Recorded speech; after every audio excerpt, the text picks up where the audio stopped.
Transition Awareness Breathing. Feeling grounded for both children and parents is essential for healthy living and learning. Join Eartha Powell on this series for tips and tools for creating a harmonious environment for learning. Transition Awareness Breathing will help you and your child find an individualized path to tackle change, promote lifelong learning, and discover new approaches to calmness. Hi everyone. I have a word puzzle. What does hibernating bears in the winter, birds migrating in the springtime, birds preparing their nest in the spring, and chronic stress have in common with each other? I'll give you a moment and let you chew on that for a second. Well, I am so excited that you are here, and we're going to talk about those things in today's podcast. Before I go any farther, I would like to thank Web Talk Radio for allowing me to have a platform to bring Transition Awareness Breathing podcast to you. And I would also like to thank my producers, Mary Lou and Sam, for making Transition Awareness Breathing podcast available to you wherever you go. So now let's get back to the word puzzle. I wanted to share another segment of the conference I went to a couple of weeks ago, and it ties into our gardening theme. But believe it or not, well, I'm kind of making it fit into our gardening theme. I'll put it like that. I want to share some information about allostatic load. Have you ever heard of that term, allostatic load?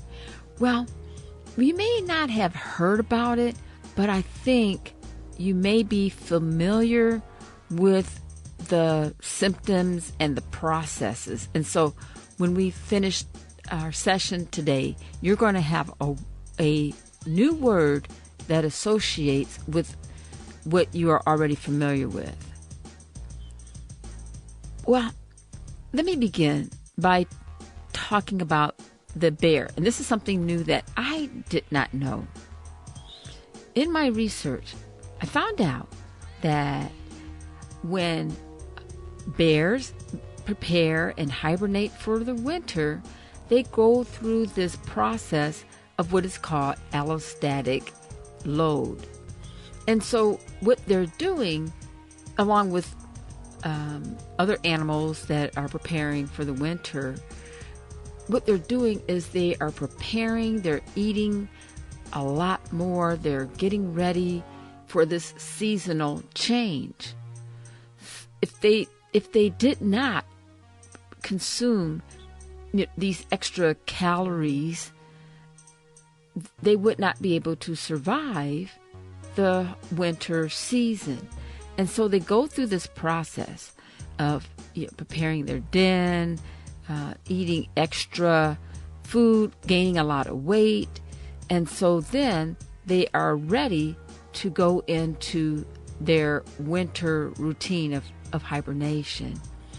And similarly, when I found out that something else I didn't know, that when birds migrate, they go through a similar allostatic load period where they are preparing for this long flight, and so they take on different behaviors so that they can survive their migration. So this is I'm referring to an article that I read. It's called Stress, Homeostasis, Rheostasis, Reactive Scope, Allostasis, and Allostatic Load by B.S. McQueen. And this is out of a journal Neuroscience and Behavioral Psychology from 2017. So, I didn't know that the allostatic load was a normal process that animals go through for, their seasonal survival. That was very new to me. And in addition, this article says that, and this makes sense, when birds, it points out birds in particular in the article, but when birds are preparing in the springtime, building their nest, and, they're eating extra so that they can provide nutrition and prepare for their new offspring. And so, well, what about humans? What does that have to do with people? Well, I think what this article is trying to show is that the allostatic process, the allostatic load, is a normal part of our survival. But what happens in people is when our body is continually exposed to stress and challenges and stress and challenges and more stress and more challenges, it causes a wear and a tear on the body. And so what happens for people when we refer to the allostatic load is, and I'm trying to break it down, and I'm going to give you another example, is that the body is not given the chance to come back to baseline. It doesn't have a chance to regulate, our body when it is threatened or when it's challenged. We talked about the stress hormones, the cortisol begins to increase and epinephrine increases. And so our body's physiological response and our psychological response and mental response is that we're on guard because, the body wants to take care of itself, it's ready. But what happens is if our body is not allowed to come back to baseline, there's a buildup of the stress. The muscles become tight. Maybe people begin to have stress-related symptoms or illnesses, and this is because there's the body is not allowed to relax and come back to baseline. And I think this is where mindfulness and relaxation therapy, well, let me take that, not relaxation therapy, but relaxation practice comes in. I consider mindfulness and relaxation as a new part of coping rather than a therapy. Oftentimes we have to be taught different and more healthier coping mechanisms so that our body can find its way back to calmness and find its way back to a baseline. Therapies to me is more clinical and is guided by different providers. And with mindfulness and relaxation, this is in the person who is practicing. Once you know your skills and you are aware of how your body responds, then you can activate and practice regularly is better. But we're human, life happens, but at least we're able to respond in a more positive way so that our body can recover. I would like to share a personal experience, and in your profession, whatever your profession is, you can probably relate. So allow me, if you don't mind, to share my professional experience, and maybe this can become more clear. And this is what I mean when I say we probably are aware of this allostatic load, but we just didn't know what the word was. So my clinical experience includes labor and delivery. And working in labor and delivery, it can be it can be stressful because, when you're taking care of mom and baby, sometimes things can change really fast. And so, it's so important to monitor mom and baby and work together as a team with your other healthcare professionals and things like that.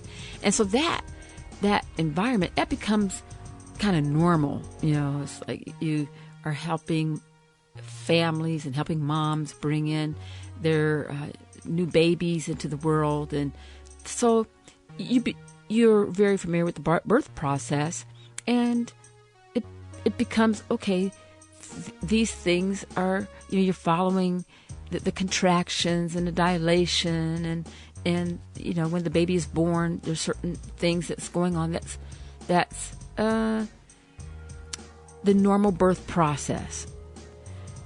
However, there are situations that are outside of the normal birth process, and there could be different complications.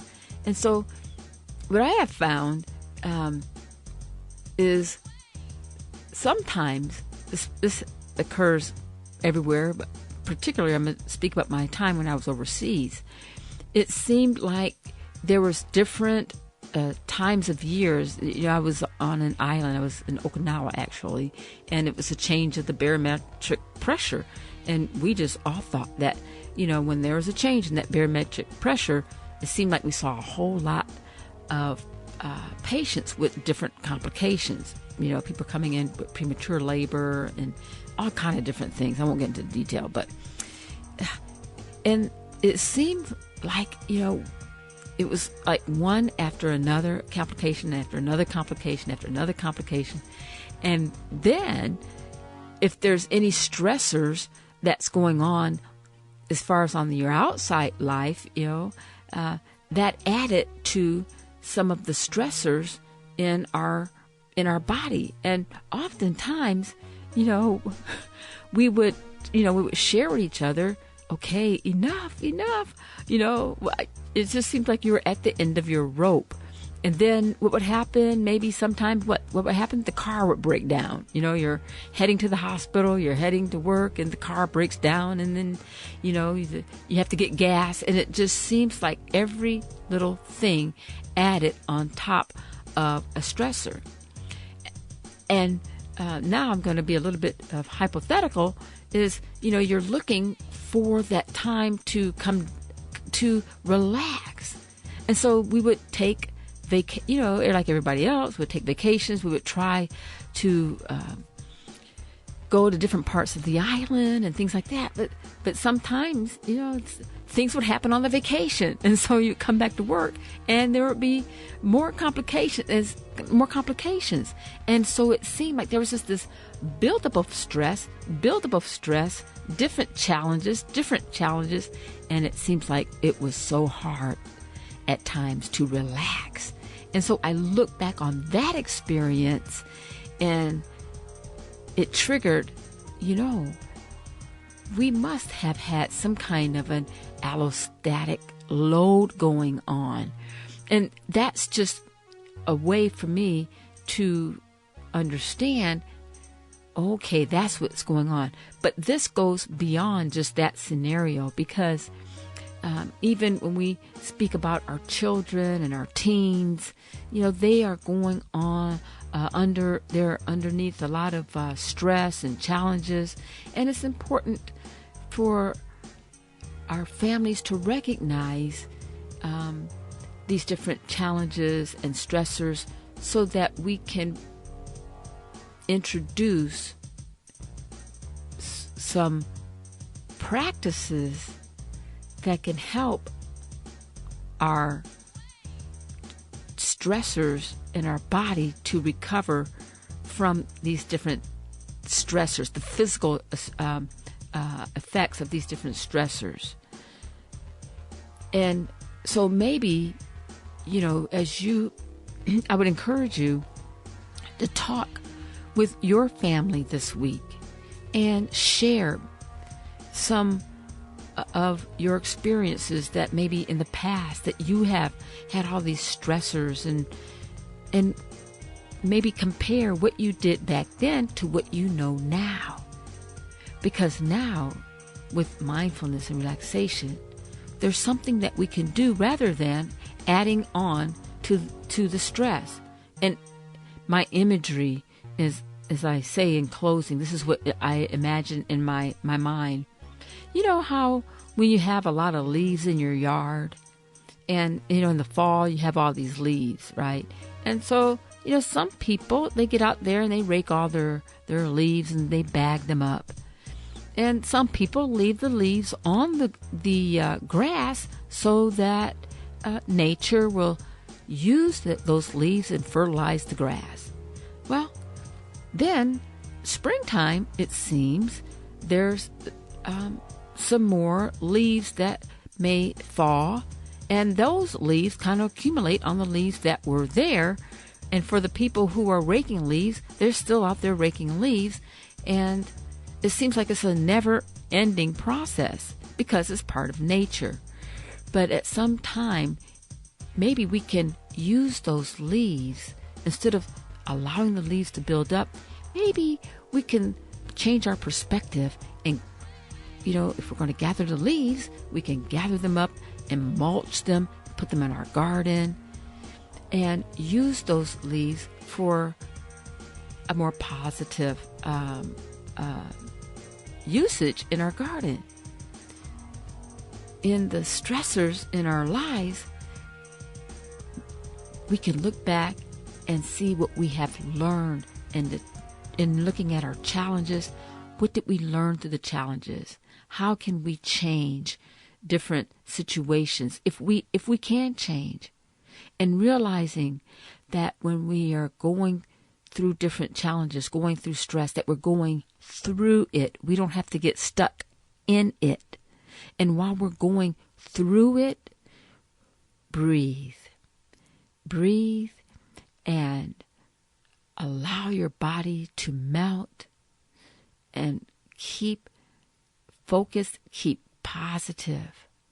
And if you need help, do not hesitate to reach out to your healthcare provider or someone in your social or spiritual setting and ask for help.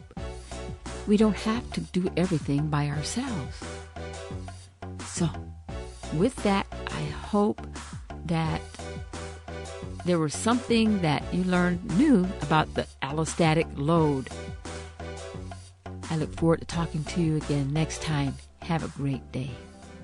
Be sure and pick up a copy of Eartha's new book, Tab Mindfulness, Awareness and Coloring Activities in a Pandemic World. It's not just an ordinary coloring book. It features 23 illustrations to stimulate thought, relaxation, and creativity for anyone between the ages of 4 and 94.